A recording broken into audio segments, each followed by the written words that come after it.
No. Gotcha.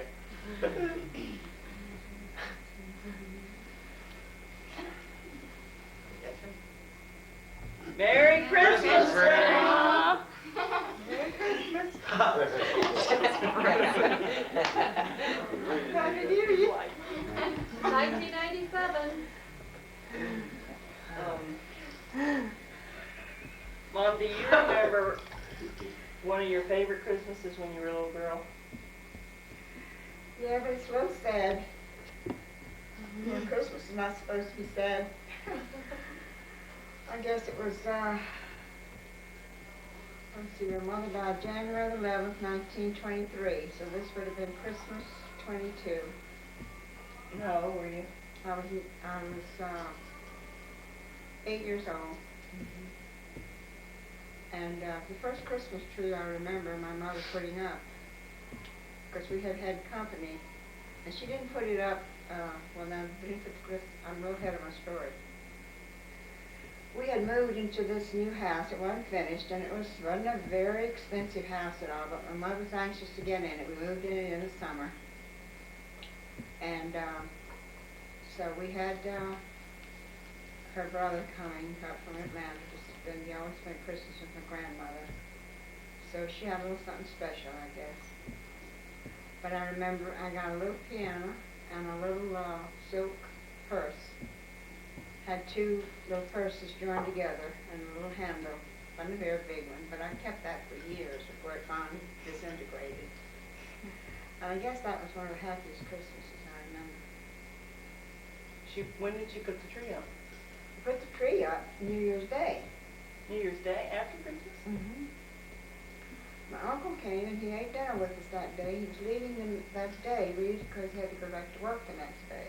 So we had a dinner and a Christmas tree, New Year's Day. Did you usually have Christmas trees? No, that's the only Christmas tree I remember we had. All during the time when you were a little girl? Mm-hmm. That's the only one I ever had. Where did you get it? I don't know. Did you have very many decorations? I don't know that. I don't remember that. Did you have it in the living room? Mm-hmm. Was there a star on it? I don't remember anything about the tree. But I do remember years later, when I got a little older, we had a cousin, and we would go out in the woods and cut down a tree. After that, we'd go out and cut our own Christmas tree down and decorate it. But we made usually our own decorations. Popcorn or cranberries we never had. But we made, the little paper ringlets, that we made, put on the tree, and popcorn. And that was it. Do you remember the other brothers and sisters? What they thought about it? No, I don't remember anything about it. Did, I remember we got a doll every Christmas, and most of the time it was gone by the next Christmas. Most of our toys were gone by the next Christmas. We didn't get toys in the middle of the year. Not at all. And we had the kind of dolls that if you forgot and left it out in the rain, it was gooey. You didn't have a doll. What it was composed of. No, it wasn't paper, some kind of, composition. Our dolls were about that high. But if you left it out in the rain, that was the end of your doll. was that before your mom had the baby? I guess so.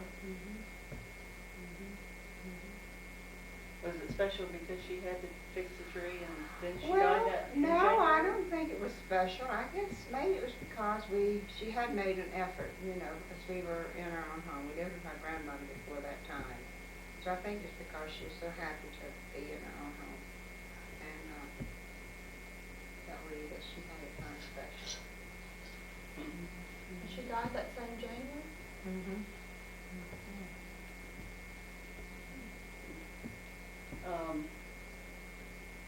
Do you remember the first Christmas after you met Dad? Oh, we were living, let me see, in Rock Hill, South Carolina. We didn't have, let's see. I don't remember that we had any decorations of anything, any kind. You were already married? Do you remember the first time the first Christmas you had after you first met him? When did you meet him first? Where was the first place you met Dad? Oh, my boyfriend, let me see now. My sister Easter was going with this boy, and I was going with this boy. We met at a fair. We were about 14. And they came up later to pick us up. They were going to take us to another fair in Anderson. And they brought the whole family with them, you know, all the Martin family, sisters and brothers and whatnot. And their dad was with them. And that's the first time I ever met him. Why did they come? You mean they met you at the fair? No. We met them at the fair. We went to the fair. With your other boyfriend? No, we went to the fair. I guess we were about 14. I don't know if they spotted us first or we spotted them first. Who? Oh. Yeah, these two boys. But it was getting kind of late. It was getting a little cold. This was in October. But we kept walking around. They kept walking around. Your dad and Uncle Clyde? No, this was how I met the dad. This was Uncle Clyde and this boy named Artley.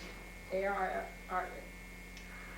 And finally they got up there to ask us if they could take us home, walk us home, or take us home. They were walking, but they didn't have a car.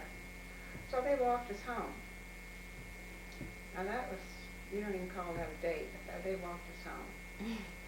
So they came back they told us then we're going to the big fair in Anderson, and we're going to pick you up. So we said, okay. So they came. I don't think we said anything to our father because we probably knew he would say no. But anyway, they came in this T-Model Ford. And they said, we said, you have to ask our father. He said, no indeed, are you going? So Clyde got real mad. Well, we didn't know that we wouldn't have come up here. You know, we lost time and gas coming up here 4 miles out of the way to pick you up.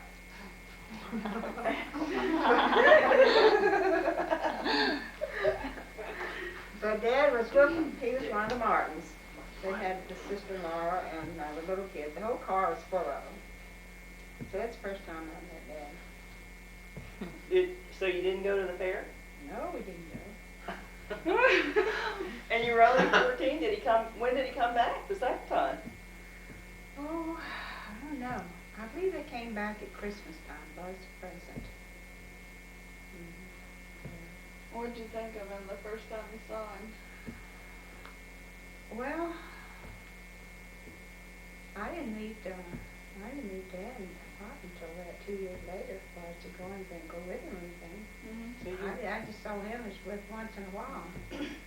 So Uncle Clyde came to Baltimore. He got on the ship and came to Baltimore, and he told Dad, you know, watch out after Easter while I'm gone. So he had started dating in They've been going together.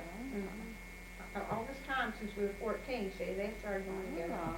And he said, you guys take her out and, you know. So, he came to take Easter out, so we all went together, the two sisters, and one went, the other went. So we all three went out together, so that's how I got one of them. So he kind of That's got... the story of my life. The beginning. So he decided that, That's right. well, when did you go out, when you started going out just by yourself? Oh, I don't know. He didn't have a car, so he had to borrow a car usually when we went out. We only went out on the weekends. We didn't go out during the week. We usually go to a movie on Friday night or Saturday night. That was our date nights. And that's movies. That was it. What, do you remember any of the movies that you saw? Who were the stars? Oh, I remember Janet Gaynor and Charles Sparrow. I don't remember the name of the movie, but I remember the first talkie movie I heard. I remember we went to the Y at the college, you know, that's where they had the movies, and that's where we went to movies. So I walked in, and you heard this talking. And it was really strange. I thought I'd never forget the name of the picture, but I don't remember it anymore. Who played in it? I remember that. And you were with Dad? Mm-hmm. Is that when he was at Clemson? Mm-hmm. Well, when he started coming out there to look after Aunt Easter for Uncle Clyde, was he at Clemson then? Yeah, he was in his second year. Or he was in his second year.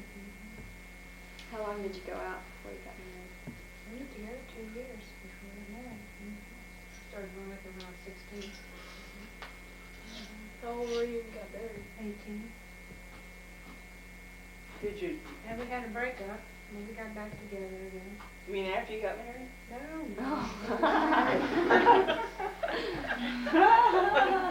I thought this is something I hadn't heard before. What'd you argue Well, see, about? he and his roommate, he came to see Aunt Easter. By this time, Clyde was away gone, so Dad had a roommate. And he would come to see Aunt Easter, and Dad would double date.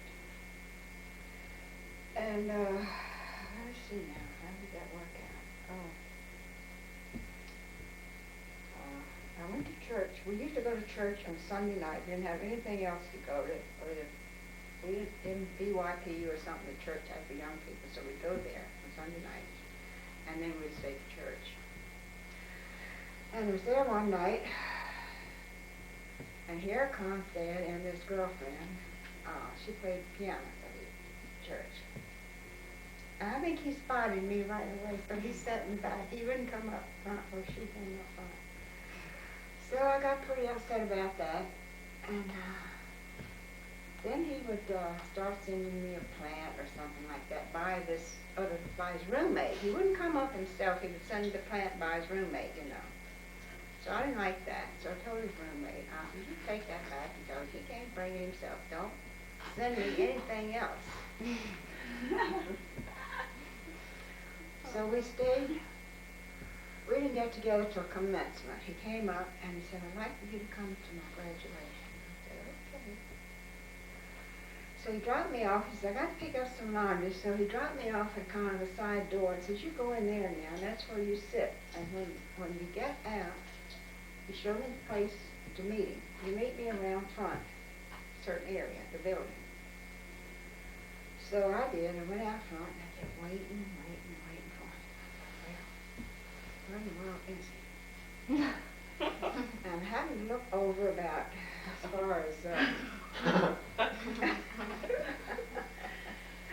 not quite the end, about halfway between the end of your driveway. Here he was standing with his girlfriend and his mother and his father. And I thought, well, what's going on here? And at that time they spotted me. He was hoping they wouldn't see me. He was trying to use some excuse, you know, to not let them know that I was there. But they spotted me about the same time I spotted them.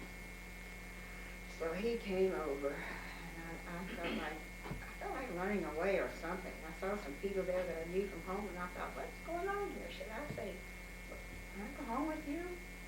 So I stayed there, though. So he offered, you know, I don't know what excuses he offered me, but he said, don't worry about it. So it didn't work. He said, it's all over between us. It's just the girl and my mother insist on me going there. Was this the famous Ruth Carson? Yeah. So after we got married, I found some letters she had written to him about this incident. And she said how much she was upset about it. And she says, but my mother has confidence in you. And she thinks a lot of you. And she thinks this is all going to go away. And we'll get back together again. Now this was in the end of May. Well, he came back in June. He got a job. He came back in June. And he said, well, everything's doing all right, you know. But I had made plans to go to nursing school, and he knew this. And I hadn't been accepted. I wasn't going to tell him or anything. I thought, well, I'm going ahead, because we'd been talking about getting married for a little while, and he said, well, why go into nursing school if you're going to, 6 months on probation if you don't make it? Well, he says, why do that? Why waste that time? Let's just go ahead and get married. I said, no, I don't think I want to. So, my sister's there today. I got the letter that I'd been accepted, and she tells me, I don't know, tell me, I'm gonna say a word to me, just go ahead and make the plans and everything. So she tells me, and then he started putting a little pressure on her to get married, and of course my father didn't want me to go to Charleston at all. He just said, no, you're not going. So, we just went ahead and made plans and got married. What year was that? 1932. But he got some pretty mean letters from his old girlfriend after we got married. Yeah, I still have some of them. I'll let you read them one day, Connie. One of them, she says, you owe me $10 and I want that money right now. Did he know that you'd seen the letters? I guess he did. I don't Did he know. ever say anything about that? No. About her letters to No. him? Mm. So you got married and you moved over to Rock Hill? And how long did you live there before you came to Maryland? 6 months we lived there. What brought you to Maryland? Well, his brothers were up here. He wasn't making very much money, but he didn't get a job even as, I think he was the only one out of his class that got a job. Some of them went to work for CCC. Have you heard of that group when Roosevelt came in? You're probably too young to hear about it, but that was something Roosevelt brought in for to help people, young people. What's the name of it? I think We it talked was about it in CCC. economics Mm-hmm. work program or something. Work program. And even college graduates, anybody, you can get on it, you know, if you, some jobs available, really. Was that already in the Depression? Oh, yeah. I think he was 1 out of 7 that got a job out of his class. How old was he when he got the job? He was 24 when he got out of school. But his brothers were up here in Baltimore working at DuPont, and they've gotten a pretty good job. So they said, come on up here, you can get a job. So we went up there, and he went to DuPont, and they said, well, we're not hiring now anyway. We've got 3 Martins. Don't you think that's enough? So he just went to work in a dairy, worked 7 days a week. Really hard work. Where did you live when you first came to Baltimore? We lived on North Charles Street. In one of the row houses? Well, they In were one all of those apartments? they were all real apartments. What did you think when the first time you saw Baltimore? Well, we came out Washington. No, we came through Washington, and they were taking down the scaffolds from the inauguration, Roosevelt's inauguration. So that was in March. They had it then, you know, they're up to January now. But then they were taking down all the scaffolds and everything. And then we came out Washington Boulevard. That is the main road into town. That was number 1. Still number 1, but it's not the main road into town.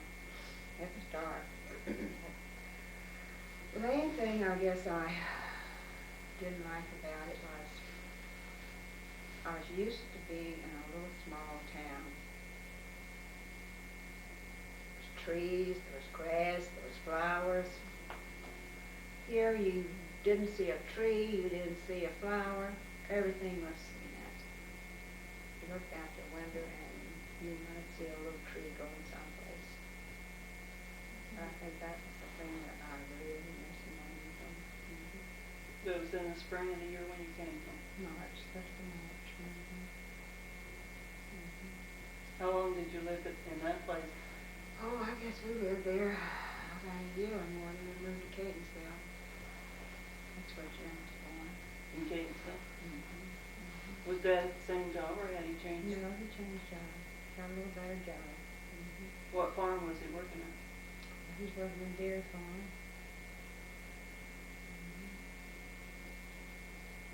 Got a little better job. He stayed with the dairy industry till Clarion was born. Really? Which would have been, what, 42 by? 41, I think he went with the school system, where he could get some time off. Didn't have to work 7 days a week. Well, what did Dad do from August when you got married to March when you moved to Baltimore? He worked at a dairy farm. He In went South there. Carolina? In South Carolina? What did you do at the dairy farms? Oh, he milked cows. He'd get up in the morning 4 o'clock and go milk the cows. You had to weigh the milk. They had, a new person comes in, they take advantage of you, like they usually do. They have a rule. Whoever fills the big cans of milk, I guess they were, 10 gallons. You've seen these tall milk cans. Whoever filled a can had to pick up the can and take it to the creamer. They had to separate the milk from the cream. And I think he got pretty wise that they were waiting for him to be the one to fill up the can, because he was the new one, to take to the creamery. Well, so the first Christmas you were here was the year Jim was born? No, maybe it was. Came here in 33. No, I haven't seen that. First Christmas we were married, we were living in Rock Hill. We spent that with the farm manager. He invited us over that day for dinner. And 34, yeah, that would have been the Christmas Jim was born. And you just had Jim. You had him at home? Do you remember that Christmas? Oh, yeah. What was it like? This was Saturday night before. He wasn't due till the 25th, and I didn't think about him being born right away. I thought, well, it'd be late maybe. So we went out to the market Saturday night, and then Aunt Catherine and Uncle Clyde there. And they said, come to our house and we'll have some hot dogs and beans afterwards. So we got out shopping. I bought a little Christmas tree about that high. Took it home, put it on the table, and everybody did decorate. So about 12 o'clock that night, I started having some pains. He was born 7 o'clock the next morning. There was all my junk, my Christmas tree sitting on the table. We only had 2 rooms. We had a kitchen, a big kitchen we used for kitchen and living room, and we had a bedroom. So there's my tree and everything sitting there. That's morning. Well, who delivered Jim? Was it a midwife or did the doctor No, I had a come? doctor there, and he came and he stayed with me the whole time. And Roseanne was there at the time. And I don't know where they come up with this thing of some kind of smoked herring or something. They had that cooking the next morning. This was Sunday morning. And I remember the doctor went in there in the kitchen, but he didn't stay long. He says, I don't know what they're cooking in there. But he stayed right with me the whole time. Did you, Very good doctor. were you able to get up or did you not get up? Were you not even able to get up for Christmas 2 days later, or did they make you stay in bed? Oh, he stayed in bed 10 days. That was it. So you didn't get up at all? No, he stayed in bed 10 days. I don't remember much about that Christmas. I do remember Frank and White came over to see the baby. And I will never forget the look on their face. Really? Uh-huh.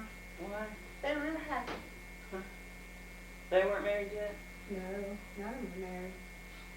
Yeah, the Klein Calvin were married. He was the first grandchild. So I guess he's real special. And who was Jim named after? I mean, his daddy. That's what the doctor said. He put the name down. He says, "Who are you naming him for, Perry?" We said yes. Of course, my father's name was Lee, so I guess you could say that. A lot of Jameses in the family, but only one Lee. So that was that. How long did you live there? We stayed there till, let's see, what did we move to from there? I think we moved from there to Frederick Avenue. And we stayed there about 2 years, I guess. Then we moved to Curtis Bay, Polish neighborhood. 2 American families. And we stayed there a year. Then we moved down to Selma, and that's where we stayed. What year did you move out there? And June of 39, you weren't even 2 years old. How did you like it? Was there? I didn't like it when we first went down there. I didn't know anything about poison ivy, poison oak, They hearing that, ticks?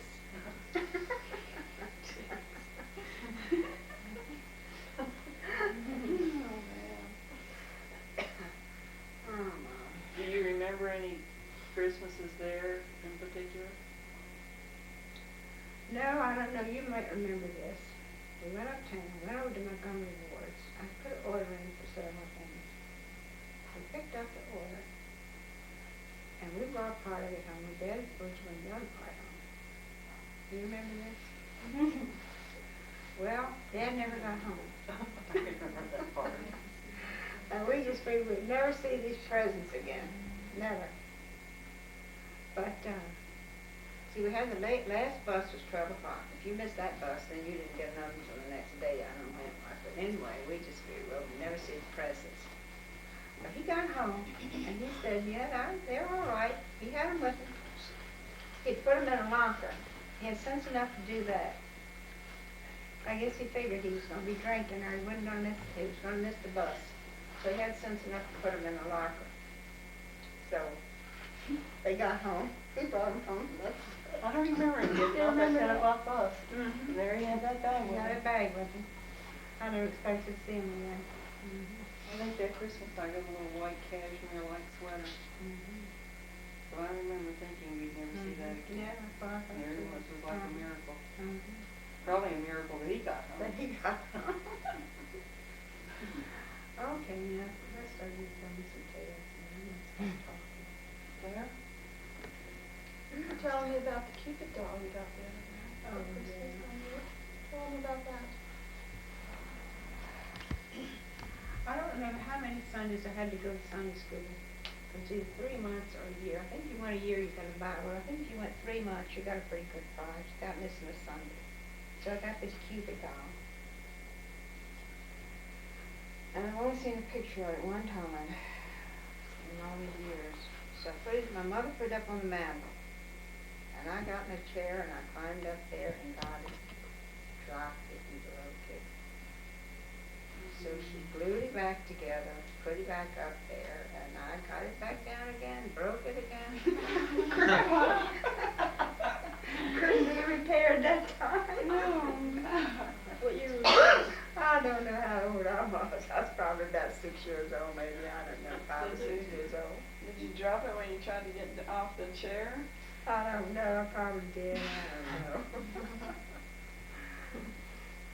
Oh, no. I always wanted an umbrella. So my grandmother gave me, I was visiting my cousin, and she gave us $10. She says, now it's $5 each one of you. So I'm going to buy myself an umbrella that I always wanted. So I bought the umbrella. And I came home on a train. And you might know where I left my umbrella on the train. Oh, no. Where had you gone? Where had you gone? What city had you gone to? Spartanburg. It was about 40 minutes, I guess. And who lived there? My aunt, And who? my father's sister. So I'd gone there to visit. How old were you? I don't know. Probably about 11. I don't know. Were you on the train all by No, my yourself? grandmother was with me. I don't know. I guess she didn't think about the umbrella. What color was it? Green. Did you go buy it by yourself, or did Yeah, you? I bought it with my $5. Bought it myself. There in Something I always Central? wanted. No, I bought it in Spartanburg. To take home. Oh, no. It was really disappointing. How much did it cost? $5. All $5? All $5. Did you cry? I don't know. I was mad at myself, I guess. I don't know. Another incident I had, I don't know. I think I must have been a crybaby when I was growing up. I remember crying after my mother. I remember the first switching I got from my father. She was going someplace, and I always wanted to go with her.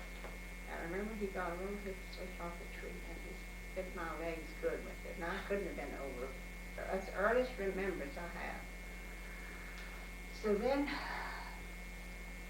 we had some kind of movie or something going on at school every day. So my mother promised me I could go the last day. She let Easter go my sister.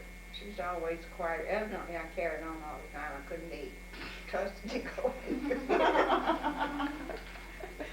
So she was day I'll let you go. So I always resented my older sister because I thought, because my mother let her do everything, you know. So we walked in the front door. And this was the school we'd gone to, and I knew there's steps on each side, and I knew you could go up either step you wanted to go up to the auditorium. She says, you have to go up these steps. I said, I'm going up these steps. So I got up to the steps. I heard this big noise climbing. I pushed on the door, and I don't know what fell off. What grade were you in? I don't know. I thought it was in about the fourth grade, third grade.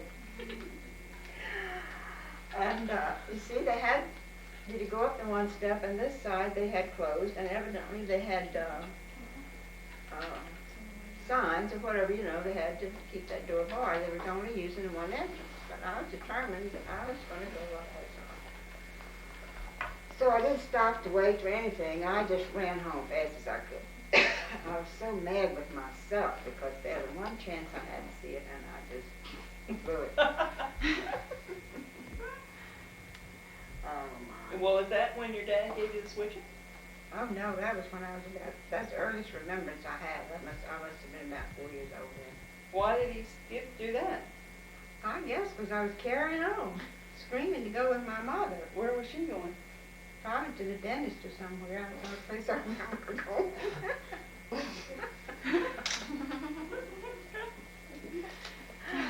Another little trick I played one time. She was going someplace. We had to ride the train. That's the only transportation we had. We didn't have a car. And she said, I'll give you a nickel if you be quiet or stay here. No, I won't go. She says, I want a dime. She gave me a dime.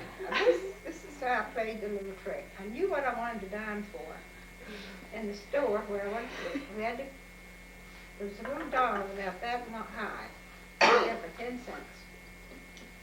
And I wanted that little doll. It had movable arms and legs, and I was going to take it home and make doll clothes for it. And that's what I wanted the dime for. So I went and got that doll. Went by myself now. Had to cross the main highway, which I wasn't allowed to do, but I went and I bought that doll and brought it home. But that's a little trick I played with my mother. Did she ever find out you crossed the road?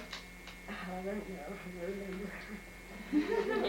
Probably not. I got the doll. Did she ever spank you very much? No, she didn't. One time she spanked us. She had to go to the grandmother's or something, and it was raining, not a hard rain. And she says, now, you don't go out of this house in the rain. If you do, I'm going to give you a spanking. Well, we figured she'd be out there a little while, and we figured, well, we'll go out and try it. She won't want it. But she caught us. She gave us a spanking. Were you and Aunt Easter? Oh, fine. Oh, Oh, four. you were Four out of us, there. yeah, four of us out there. Oh, just Marshall was born then, just 4 of us. So I'm gonna let somebody else talk now.